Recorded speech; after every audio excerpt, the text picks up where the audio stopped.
ಎಲ್ಲರಿಗೂ ನಮಸ್ಕಾರ. ಈ ವಿಡಿಯೋದಲ್ಲಿ ನಾವು ಹೇಗೆ ಏಜೆಂಟ್ ಅಕೌಂಟ್ ಕ್ರಿಯೇಟ್ ಮಾಡುವುದು. ಬುಕಿಂಗ್ ಆನಲ್ಲಿ ಹೆಡರ್ ಸೆಕ್ಷನ್ ಮೇಲ್ ಲೆಫ್ಟ್ಸ್ಗೆ ಮೇನ್ ಮೆನ್ಯೂ ಟ್ಯಾಬ್ ಕಾಣುತ್ತದೆ. ಈ ಮೇನ್ ಮೆನ್ಯೂ ಟ್ಯಾಬ್ ಮೇಲೆ ಕ್ಲಿಕ್ ಮಾಡಿ. ಈ ಮೇನ್ ಮೆನ್ಯೂ ಒಳಗೆ ಮ್ಯಾನೇಜ್ ಆಪ್ಷನ್ ಕಾಣುತ್ತದೆ. ಮ್ಯಾನೇಜ್ ಸೆಕ್ಷನ್ ಒಳಗೆ ಏಜೆಂಟ್ಸ್ ಅಂತ ಇನ್ನೊಂದು ಆಪ್ಷನ್ ಇದೆ. ಅದರ ಮೇಲೆ ಕ್ಲಿಕ್ ಮಾಡಿ ಈ ಏಜೆಂಟ್ ಆಪ್ಷನ್ ಮೇಲೆ. ಈಗ ಏಜೆಂಟ್ ಪೇಜ್ ಓಪನ್ ಆಗಿದೆ.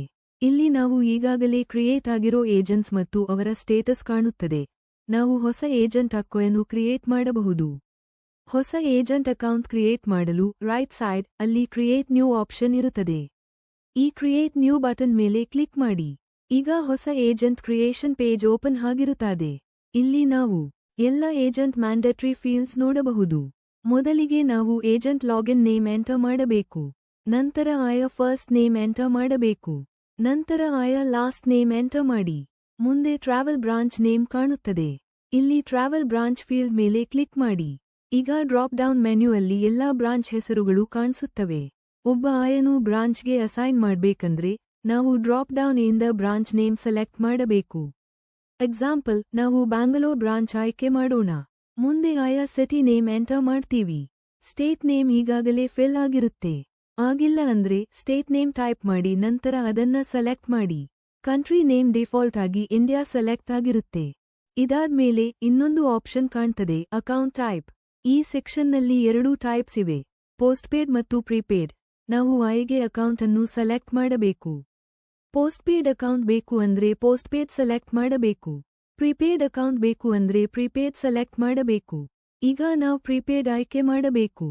ಮುಂದೆ ಸ್ಕ್ರಾಲ್ ಡೌನ್ ಮಾಡಿದರೆ ಇನ್ನೊಂದು ಆಪ್ಷನ್ ಕಾಣ್ತದೆ, ಕ್ರಿಯೇಟ್ ಬಟನ್ ಮೇಲೆ ಕ್ಲಿಕ್ ಮಾಡಿ. ಎಲ್ಲ ವಿವರಗಳನ್ನು ಎಂಟರ್ ಮಾಡಿದ ಮೇಲೆ ಕ್ರಿಯೇಟ್ ಬಟನ್ ಮೇಲೆ ಕ್ಲಿಕ್ ಮಾಡಿ. ಈಗ ಏಜೆಂಟ್ ಕ್ರಿಯೇಟ್ ಆಗಿದೆ ಅಂತ ಕಾಣುತ್ತದೆ ಮತ್ತು ಅಕೌಂಟ್ ಕ್ರಿಯೇಟ್ ಮಾಡಿದ ಮೇಲೆ ಸ್ಟೇಟಸ್ ಆಕ್ಟಿವ್ ಆಗಿರುತ್ತೆ. ಯಾವಾಗಾದರೂ ಚೇಂಜಸ್ ಬೇಕೆಂದರೆ ಆಪ್ಷನ್ಸ್ ಇರುತ್ತದೆ. ಎಡಿಟ್ ಬಟನ್ ಬಳಸಿ ಎಡಿಟ್ ಮೇಲೆ ಕ್ಲಿಕ್ ಮಾಡಿ. First name, last name, branch name, city name ಅಥವಾ ಸ್ಟೇಟ್ ನೇಮ್ ಹೀಗಾದ ಚೇಂಜಸ್ ಬೇಕೆಂದರೆ ಅವನ್ನ ಅಪ್ಡೇಟ್ ಮಾಡಿದ ಮೇಲೆ. ಅಕೌಂಟ್ ಟೈಪ್ ಬೇಕೆಂದರೆ ಅದನ್ನೂ ಮಾಡಬಹುದು. ಚೇಂಜಸ್ ಮಾಡಿದ ಮೇಲೆ ಸ್ಕ್ರಾಲ್ ಡೌನ್ ಮಾಡಿ ಅಪ್ಡೇಟ್ ಮೇಲೆ ಕ್ಲಿಕ್ ಮಾಡಿ. ನಾವು ಮಾಡಿದ ಎಲ್ಲಾ ಚೇಂಜಸ್ ಸೇವ್ ಆಗುತ್ತವೆ. ಇದಾದ್ಮೇಲೆ ಏಜೆಂಟ್ ಡೀಟೇಲ್ಸ್ ಆಪ್ಷನ್ ಕಾಣುತ್ತದೆ. ನಾವು ಏಜೆಂಟ್ ಡೀಟೇಲ್ಸ್ ಮೇಲೆ ಕ್ಲಿಕ್ ಮಾಡಿ. ಇಲ್ಲಿ ಡಿಫಾಲ್ಟ್ ಆಗಿ ಏಜೆಂಟ್ ಟೈಪ್ ಮತ್ತು ಕಮಿಷನ್ ಟೈಪ್ ಕಾಣುತ್ತದೆ.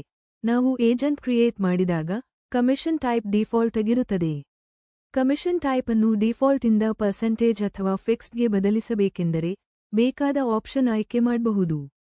ಉದಾಹರಣೆಗೆ ಕಮಿಷನ್ ಅನ್ನು ಅರ್ಕ್ಯಾಗೆ ಬದಲಿಸಬೇಕೆಂದರೆ ಇಲ್ಲೇ ಕಮಿಷನ್ ಅನ್ನು ಎಂಟರ್ ಮಾಡಬಹುದು.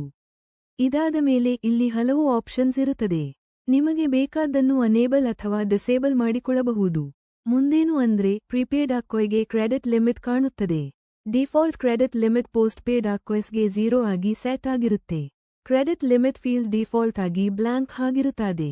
10,000, 20,000 ಅಥವಾ 30,000 ಅನ್ನೋ ಲಿಮಿಟ್ ಎಂಟರ್ ಮಾಡಬೇಕೆಂದರೆ. ಇಲ್ಲ ಅಂದ್ರೆ ಪ್ರೀಪೇಡ್ ಅಕೌಂಟ್ಗೆ ಅದನ್ನ 0 ಆಗೇ ಇಡಬಹುದು. ಆಮೇಲೆ ನಾವು ಕೆಳಗಡೆ ಅಂತ್ಯದವರೆಗೂ ಸ್ಕ್ರಾಲ್ ಮಾಡ್ತೀವಿ. ಕೊನೆಯಲ್ಲಿ ಅಪ್ಡೇಟ್ ಆಪ್ಷನ್ ಇದೆ. ಅಪ್ಡೇಟ್ ಮೇಲೆ ಕ್ಲಿಕ್ ಮಾಡಿ. ಓಕೆ ಕ್ಲಿಕ್ ಮಾಡಿ. ಮಾಡಿದ ಚೇಂಜಸ್ ಇದಾದ್ಮೇಲೆ ಅಪ್ಡೇಟ್ ಆಗುತ್ತವೆ. ರೀಸೆಟ್ ಪಾಸ್ವರ್ಡ್ ಆಪ್ಷನ್ ಕಾಣುತ್ತದೆ. ಇದ್ರ ಮೇಲೆ ಕ್ಲಿಕ್ ಮಾಡಿ. ಇಲ್ಲಿ ಪಾಸ್ವರ್ಡ್ ವಿವರಗಳನ್ನು ಎಂಟರ್ ಮಾಡಬಹುದು. ಉದಾಹರಣೆಗೆ ನ್ಯೂ ಪಾಸ್ವರ್ಡ್ ಅನ್ನು 1, 2, 3, 4, 5 ಅಂತ ಸೆಟ್ ಮಾಡಬಹುದು. ಅದೇ ಪಾಸ್ವರ್ಡ್ ಮತ್ತೆ ಎಂಟರ್ ಮಾಡಿ ಕನ್ಫರ್ಮ್ ಮಾಡಿ ನಂತರ ಚೇಂಜ್ ಪಾಸ್ವರ್ಡ್ ಮೇಲೆ ಕ್ಲಿಕ್ ಮಾಡಿ. ಪಾಸ್ವರ್ಡ್ ಚೇಂಜ್ ಮಾಡಿದ ಮೇಲೆ ಆಯ್ಕೆ ಲಾಗಿನ್ ಡೀಟೇಲ್ಸ್ ಶೇರ್ ಮಾಡಬಹುದು. ಏಜೆಂಟ್ ನೀಡಿರೋ ಲಾಗಿನ್ ಕ್ರೆಡೆನ್ಷಿಯಲ್ಸ್ ಬಳಸಿ ಲಾಗಿನ್ ಆಗಬಹುದು. ಹೀಗೆ ನಾವು ಪ್ರೀಪೇಡ್ ಆಗಿರಲಿ ಅಥವಾ ಪೋಸ್ಟ್ಪೇಡ್ ಆಗಿರಲಿ ಮಲ್ಟಿಪಲ್ ಏಜೆಂಟ್ ಅಕೌಂಟ್ಸ್ ಕ್ರಿಯೇಟ್ ಮಾಡಬಹುದು. ವಿಡಿಯೋ ನೋಡಿದಕ್ಕೆ ಧನ್ಯವಾದಗಳು. ಶುಭ ದಿನ.